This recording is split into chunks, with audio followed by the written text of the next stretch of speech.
Hello, I'm Jason, And I'm Craig. and today we are going to be doing our episode 9 podcast for Not Only Books. And today we are looking at not only books, but looks like a lot of different things. And so, Craig, why don't you tell us who we're talking about and then what you have to say? Well, today we're talking about Rodney Smith, known as Gypsy Smith. Okay. So he was a real gypsy. He was born in Epping, England in 1860. And he was born in what was called a bent tent. So what's a bent tent?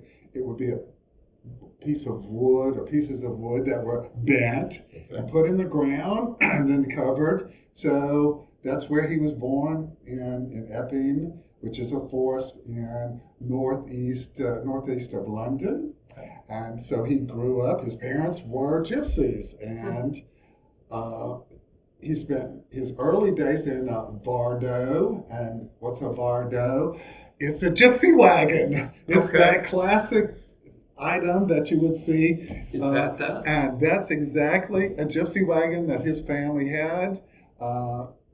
And they went about England selling baskets, silverware, little trinkets like that. His father was often in the jail because gypsies Romani would have been jailed for various offenses or perceived offenses even. Right. So it was there that his dad was evangelized by a chaplain at the jail, and he became a Christian. So here's another picture of Gypsy Smith later in life with his wife and daughter, and you can note in the picture this particular musical instrument. Right. What is that, Jason? You're our musicologist. What is that? I believe it's a concertina. So it's kind of the old small handheld accordion type instrument, not quite as detailed. It doesn't have a keyboard, but it's got buttons that help change the reeds that are being vibrated with the air. Well, he grew up. His dad's name was Cornelius, and he listened to his dad because his dad became sort of a preacher as well. And he was known as the Gypsy Singing Boy. Okay. And so he sang with the concertino there. So he was an early member of the Salvation Army. Oh. So that was quite interesting. But let me back up a bit and say, how did he become a Christian? He was in a position to hear Ira Sankey. Okay. And it was through Ira Sankey that he actually felt that he wanted to give his life to Christ. And you know more about Ira Sankey as a musician. And so who is he in all of this? Well, I can give you a little bit of information. So Sankey was a traveling gospel evangelist, a singer and a composer. He traveled around America in the 19th century and into, I believe, to the early 20th century as well. He worked with Dwight L. Moody, who is a famous evangelist preacher. And they took trips together. I know they went to England. They went to the Holy Land. I believe they went to Mexico. Additionally, one of our earlier podcasts we did where we talked about George C. Stebbins spent time working with Sankey as well, as an editor for music, as a performer in some of the evangelistic crusades. But I believe Stebbins actually did travel to England with Sankey for one of their trips. And so that's interesting that there is that connection between Gypsy Smith and then also Stebbins, and it's Ira Sankey the same every time. Well, they obviously they're probably in the same circles. Gypsy Gypsy Smith knew Fanny Crosby, Okay. and he would have also been in the same circles as Ironside and G. Campbell Morgan. Those are great theologians of the period, writers, and well known. So he was in those particular circles. So he became a Christian because he heard Ira Sankey sing, and he liked it. He was a singer as a gypsy singing boy. He also visited the home of John Bunyan, Okay. and those who are familiar with Christian literature will know him as an influential writer in Protestant Christian literature. So that was And his primary work that most people would know is The Pilgrim's Progress, right. which Gypsy Smith may have considered himself something of a pilgrim following through those steps, I'm sure. But okay, Right. So, very interesting. So great literature, great Christian literature that has been read continues to have influence. So while we're looking at this collection, let's say what is different about it in the archive. So an archive usually has manuscripts, letters, correspondence, paper stuff that you read and find out. A museum is different because it usually has items that are up for display. Right. An archive might sometimes have museum type material, and that's kind of what we have today. Right. In his material, there really are no sermons. He never wrote out a sermon, so there are no sermons to be had. Okay. So we have items related to his ministry that we can talk about some today. We have pictures.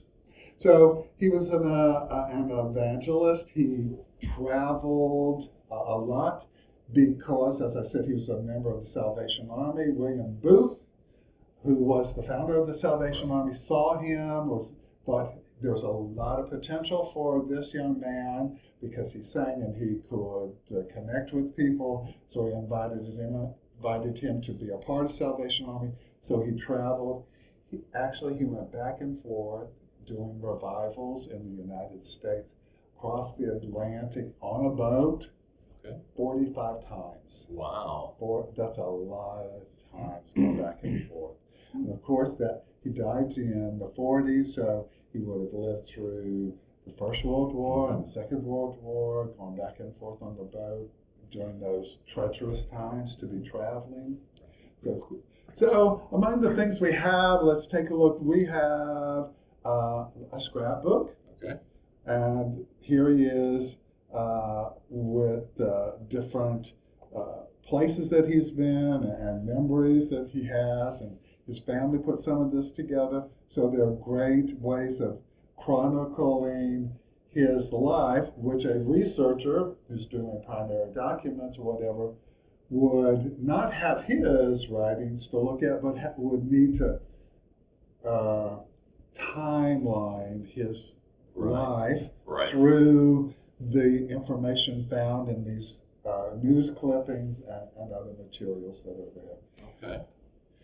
We have a photo album, and what I found interesting here is this particular one is a postcard, and where he was in San Antonio doing a revival. So here's a picture of San Antonio back in the day when he was there, and some other things. So there's a collection of postcards. Some are in a scrapbook, some are in boxes of where he traveled, which is something that was often done by folks in back in those days. Right. And that also is a great way of timelining and checking where people went and what they did who are doing research on notable people. Okay. That's there. We also have some pretty cool flat items, and so why don't you pick that up and talk about and show it? All right, so we have an LP, I assume a long playing record. I would assume it'd be 33 1/3 playing speed. but until we put it on a machine, we won't know for sure. But it says Gypsy Smith broadcast part 4, so that means there must be 3 other parts. One would be the other side of the record, but it's from January 18th, 1937. And this one was done in Hawaii. Okay. So, of course, in 1937, Hawaii wasn't part of the state, so it would be really interesting if we can capture that. Sure. And take time to listen to a little bit of it. Yeah, okay. Very nice. Now here, we want to show some flat glass slides. So these glass slides would have been lantern slides. Okay. So these are images that would have been dropped in a slide projector, and sort of a lantern, cone lantern would have projected back in the turn of the century, from 1800s to 1900s. So they would have gone to the theater and looked at it, or been in a church, or out under a tent even, and would have talked about different things that they had done, or where they had been, and the mission work that they've done. So this particular one looks like it's a parade through some place that he had visited. Okay. And then we have some, looks like copper plates on wood block. These would be used for printing. So it would have gone into newspaper. It could have gone into a brochure or a revival flyer. So let's talk about, he did hundreds, maybe thousands of revivals. He was a member of the Methodist Church, because they seem to have had an influence on him. Booth may have been a Methodist. That's something worth checking on our part at some point. But he was used by lots of the various denominations across Europe and in the United States. Those free church, so then Baptist, Methodist, those who were not Roman Catholic, but all those independent churches. So they would have gone to his revivals or had him in their churches. Okay.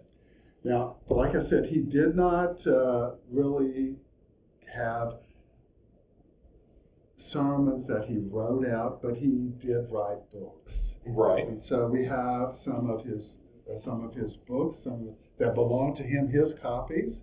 So he wrote, I think, about 12 to 15 titles. Exactly, I can't pinpoint. So these are some of his expressions of his personal life, and then he wrote on Jesus, of course, quite a bit there. So they're available in some libraries, and probably you can get them through rare and antique book dealers. So Gypsy Smith.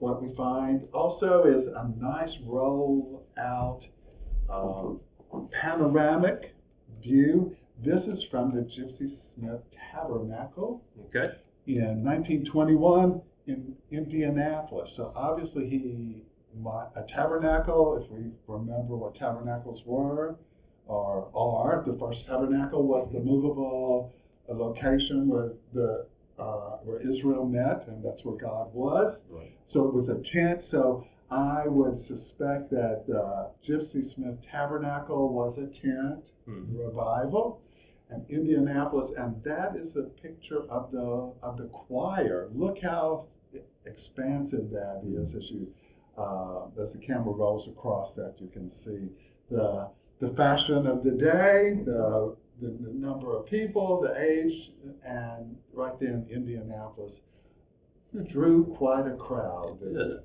did. Well, so I have to ask then, we've talked about some things that seem pretty normal for an archive about a person in a library, yet I see things that look very out of place. And so what are these materials right here at the front that we have?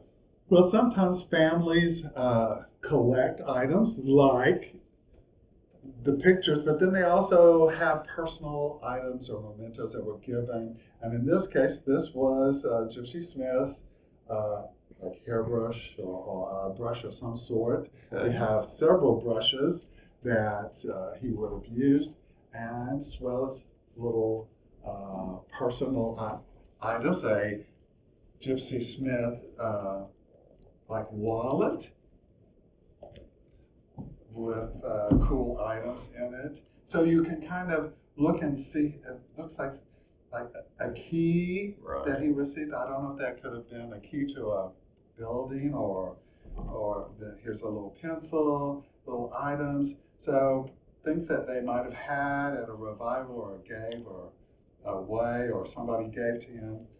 And then like a little toiletry set. So you get a little sense of what, how people lived and their Right. life and things that are different.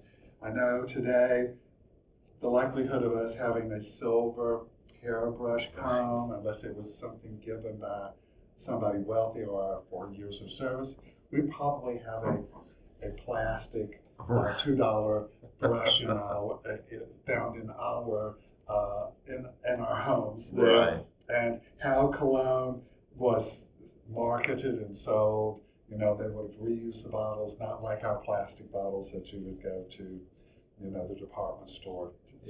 So these he would have had, and it's so neat that the family who gave this to us had these items. So it gives you an idea of what Gypsy Smith did and their lifestyles. By the way, he had 3 sons who were Christians and became ministers as well. They came to the United States and stayed in the United States. Even though Gypsy Smith was born in England, his 3 sons went to the South, Missouri, Mississippi, and Alabama. Okay. No, not Alabama. Let me back that up. Arkansas. Oh, Went okay. to Arkansas.